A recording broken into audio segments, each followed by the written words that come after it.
Hello, my name is Nigel Griffiths. I work in the Advanced Technology Centre in the UK, part of IBM Europe. This movie is about the hardware management console and one particular feature that's just available in May 2009. The graphical user interface has been enhanced so that we can directly access VIOS server commands. In this May announcement we have three new features that affect the hardware management console, in particular the active memory sharing, AMS, and that's covered in other movies. There's also a memory upgrade available for a HMC. I think the default is 1 GB and you can increase that to 2 or 4 GB. This is particularly useful if you're using DirectX. When DirectX contacts a HMC to extract information out of it, it uses the common object model, and this can eat up the memory inside a HMC, so it's probably worth upgrading if you're using DirectX. But this movie is concentrating on these VIOS server commands that we can now run directly from the HMC. I went looking for the announcements and I had one line that said that there were some enhancements, and I actually found this in the announcement. Now, quite why you'd want to write 3 or 4 paragraphs of information about a graphical user interface escapes me, so I cut this down into a summary here. We can create the logical partition as normal, as we've been doing for the past 9 years. But now we can, when we create a virtual disk, we can do that on the HMC directly. We can create a storage pool, then a logical volume, and connect that to a logical partition. Or we can do the similar thing with a whole disk or a LUN, connecting that to a logical partition, and also NPIV devices. We're not going to cover that in this movie. We're going to create a different movie for NPIV. On the virtual Ethernet, we can create the C, the shared Ethernet adapter, from the HMC. It'll allow us to set up dual VIOS servers with virtual Ethernet failover, and it will let us configure virtual Ethernet switches directly from the HMC. On the optical devices, we can both move a physical CD or DVD to a particular logical partition, or we can create a media library, which is a file system of ISO images of what would be on a CD or a DVD, and we can connect these images via the virtual optical device to a logical partition. I actually use that one quite a lot, as I get ISO images and I can then boot AIX or Linux from an image without actually having to go to the machine and input a DVD. Before we try this, we need to be up to the software that came out in May 2009. So we need HMC 734 and Service Pack 2. If you go to the update screen on your HMC, you'll find the details like this. Your VIOS server has to be updated because it's now going to take commands from the HMC, and again it's the level that came out in May 2009, so it is 2.1.1 with the fix pack. I found it didn't work without the fix pack that came out in May. Now the firmware, I'm not really sure. I'm actually using the latest level. Provided you got the HMC and the VIOS server up to these levels, I think it will work. Just to your reference, I'm again using the version that came out in May 2009. And all of this software is available from IBM Fix Central. And I've put the URL there just to save you time if you've forgotten. But that's enough talk. Let's now go and look at what it looks like on the screen and go and use it. Okay, here's our HMC. We're looking at our list of servers. We're going to be using this server at the top here, bronze, and I've installed the latest VIOS server here. That's the only thing I've actually got running at the moment. In fact, the only things I've done on this machine is accept the license. I put a password on padmin. I put the VIOS server on the network, and I've added a few virtual resources to the VIOS server. So let's have a quick look at that now. Configuration, manage profiles. I only have the one profile, so we'll select that and take actions. Edit. So in the virtual adapters I've added a few things.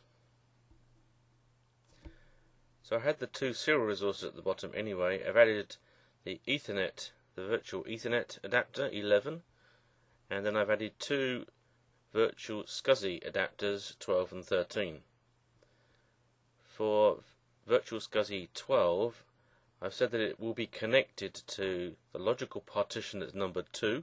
There isn't one at the moment, so it just tells us the number here, and it will be connecting as adapter 3.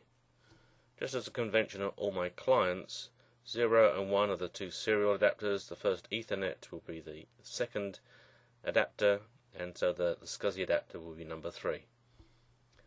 For my Virtual SCSI 13, I've left it as any partition, and we'll see that the difference between those two setups when we get to creating a couple of logical partitions.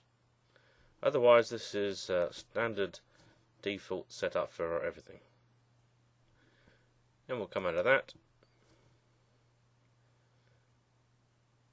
and we'll go and create a logical partition. But before we do that, we'll have a look at these new panels available. Go to Configuration, we fly down here to Virtual Resources.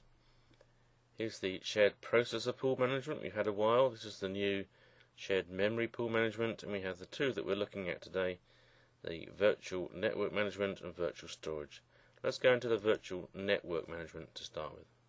We'll first see that we have virtual switch support in here. So recently we've been able to have not just one virtual switch inside the machine, but more than one virtual switch. This allows us to isolate the packet, so if a logical partition is connected to one switch, there is absolutely no way it can see packets flying about that's on the other switch. We've also got virtual LAN support in here, so we can see we have one VLAN. This is the one that I created straight away for my virtual I/O server, and we can also switch to partition view, but we don't have any partitions, so that's not so interesting. If we go back to the VLAN view and I select it, it gives me some more information in here. So it is in my VIOS server, it's known as ENT2, and I've got an option here to create AC, a shared Ethernet adapter on top of that, and connect that to my virtual Ethernet. Okay, so yes, that's exactly what I want to do. I won't configure virtual Ethernet failover. I've only got one VIO server on this machine, but if I wanted to, I would just click this button here, select which of the other virtual I/O servers is involved and which physical adapter, and that would be it. It would actually set up the dual VIO server with network failover. In this case, it's a simple one, so I'll just click OK.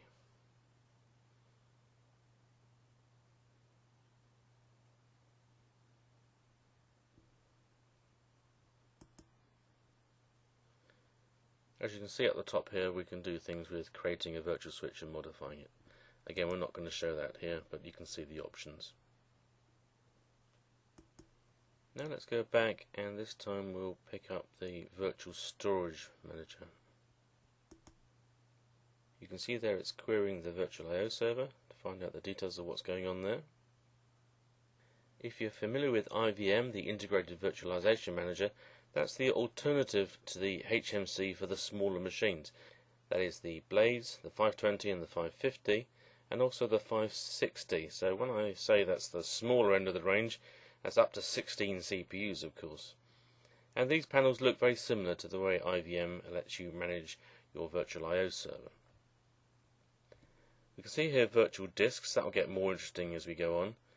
I want to go into the storage pools. That allows me to use a couple of disks to create a volume group. It's called a storage pool, in which I can then place logical volumes which are supporting my virtual clients. So let's go down here to create a storage pool.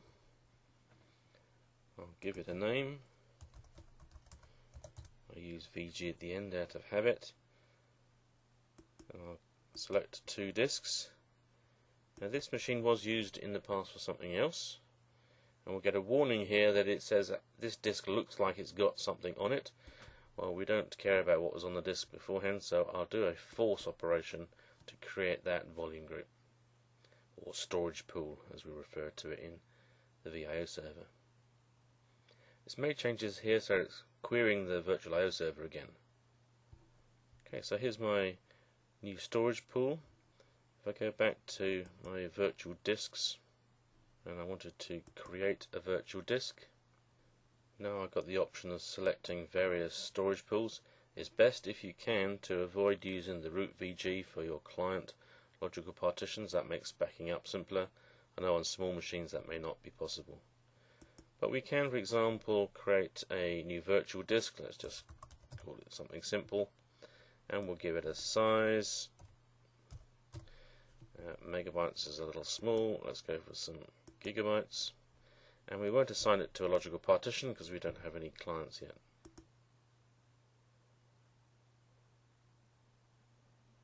There we go. It's that easy. That's easier than logging on to the VIOS server. And if you're like me, I get a bit rusty with those commands, and so I have to go and remember the options and things to go and create virtual disks for my clients. If we go along to our physical volumes here, we can see the actual disks inside the machine and what they've been allocated to. Again, if we select a particular disk, we can go into select actions and see the various things we can actually do. Take it in and out of a storage pool, change this assignment and things. If we look along at optical devices, we can see in here that I have a SATA DVD ROM drive in my machine, and if I select it, I can then hit modify to actually allocate it to a particular logical partition. We won't do it at the moment, we need some clients to really make sense of that. We can also create a media library in here. We'll show you that later on. Now, if I clicked on here, the virtual fiber channel, we get a warning here that I don't have any N-port ID virtualization capable cards in my machine, which is true. I don't have the 8 gigabit adapters, fiber channel adapters. Now I'll close this, and then we'll go and create a logical partition. Okay, then let's take options to create a new logical partition, AIX. I'll do this fairly quickly and keep the comments to a minimum. Just highlight the places where it's different. I like to keep the logical partition and the host name the same. Saves a lot of confusion. We used to have more profiles when we couldn't dynamically change them. These days we just use normal. Maybe we make one or two more if we added resources to it. Shared processes should be the normal these days. Let's boost these numbers a little bit. Uncapped, so we can use up spare resources. Give it 2 gigabytes of memory. We've got 16 on this little box, so it should be plenty.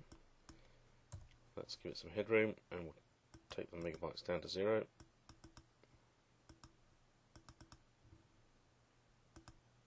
We're going to go pure virtual, so we don't need any adapters.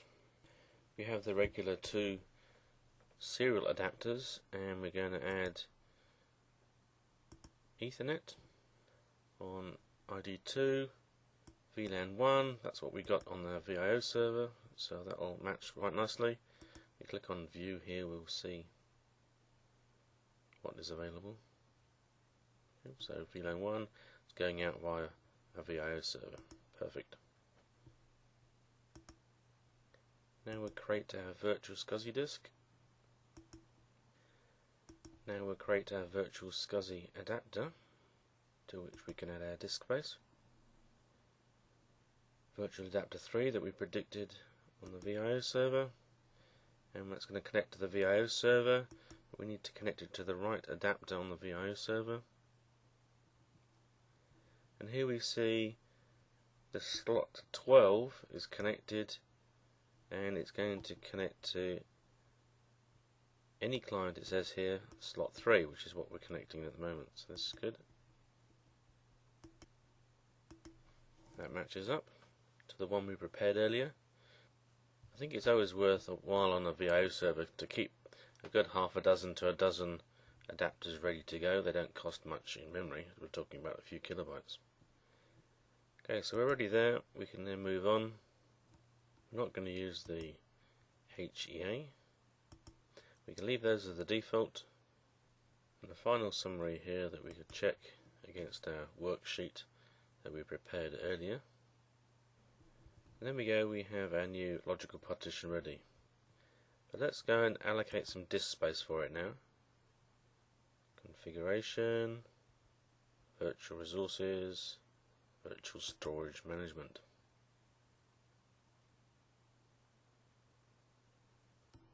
So let's create a virtual disk. give it a name. Around here we tend to use LP2, or logical partition 2, logical volume 1 is the first one. So we decided that client VG looks like a good target. Let's give this 16 gigabytes and we'll assign it to our new logical partition.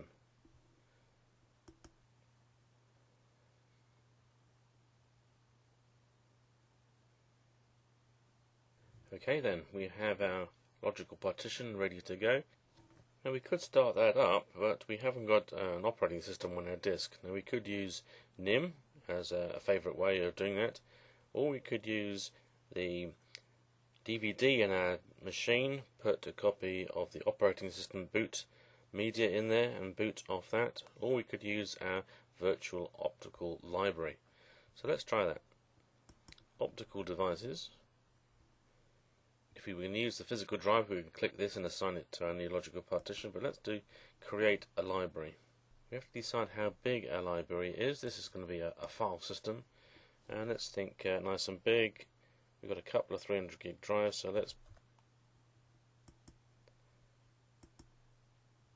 let's make it 200 gigabytes.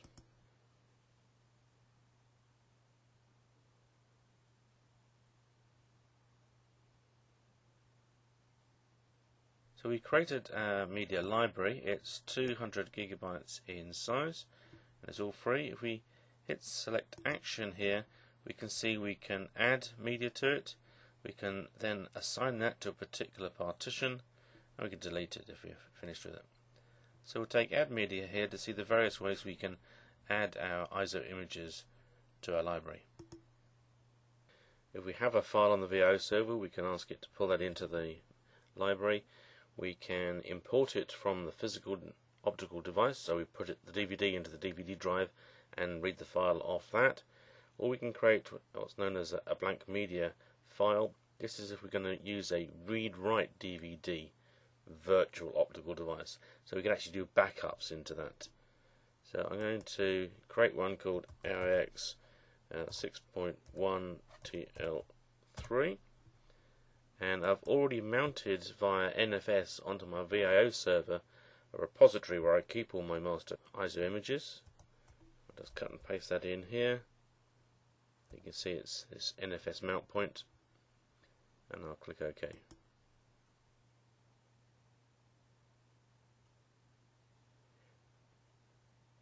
That will take a little bit of time. It's a 4 gigabyte or so ISO image.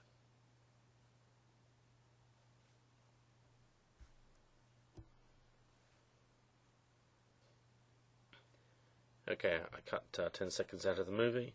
After 15 seconds or so, it had created our media in here, so we can click on that particular media, and then we can assign that to a particular logical partition. Well, we only have one in this case, so it's obvious what to do.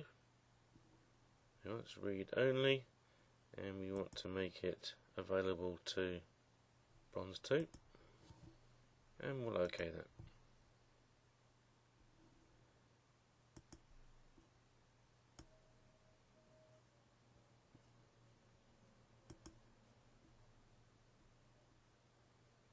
Let's quickly activate a logical partition. We'll open a console. It should just start straight off the new CD device.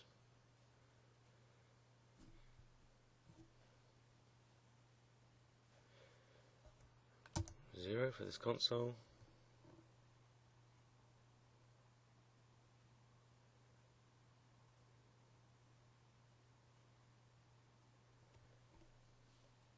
We can see the propeller running there, so it's loading something.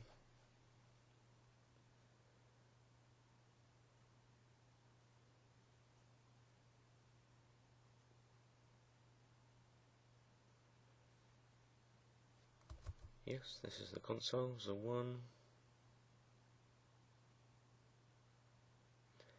And yes, I'll have English. And we're into installing. I won't make you sit there and wait for the 20 minutes or so as we do that. Okay then, while you weren't looking, I created another logical partition up here, and we'll just configure that one in using a few of the different options. Configure virtual resources. Network will just pick up and go as long as you use the right VLAN ID to go out on the virtual I/O server. So look into storage.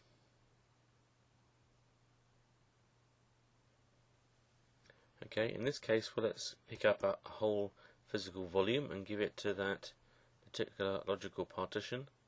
Now these could be LUNs or they could be a SCSI disk. And in my case, I got simple 300 gig SCSI disk. So the first three here in use, HDisk 3.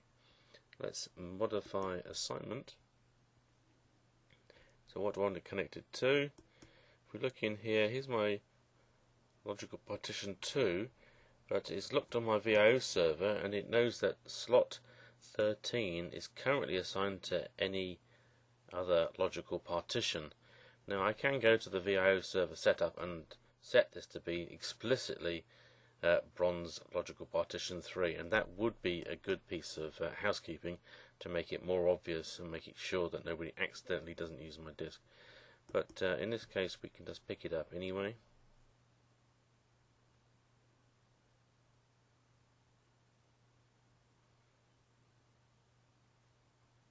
Okay, as you can see here now, this disk is assigned to a particular logical partition, whatever is connected to slot 13 on this VIO server here.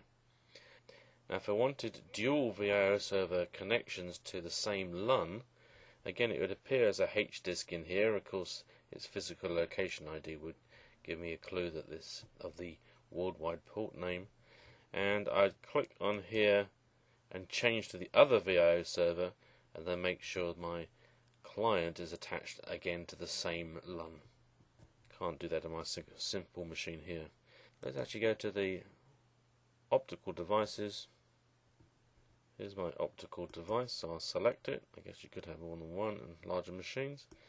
And we'll do modify assignment. And again I'll connect it to the same vhost on my virtual I/O server.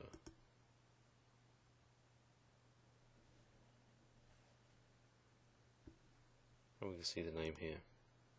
If we do our dynamic change on a VIO server to set it to bronze LPAR 3 and slot 3, then we'll actually come up with the name and the slot number that it's really connected to. Well, that's the end of our movie. I hope you found it interesting. It means that this will stop you having to log into the VIO server to run some of the simple commands and do the basic setups. You may still need to do that if you've got to do something particularly complicated. But keeping users off the VIO server will actually increase the reliability of the VIO server that also has quite a reputation for being very reliable already. Of course, if you're using DirectX 6 or you're one of these script junkies that run remote commands into the VIO server, maybe it's not so interesting for you, but you still may find it useful to be able to go to the HMC to have a quick look at the current setup rather than going into the commands and trying to remember the specifics of the commands to get the information you want.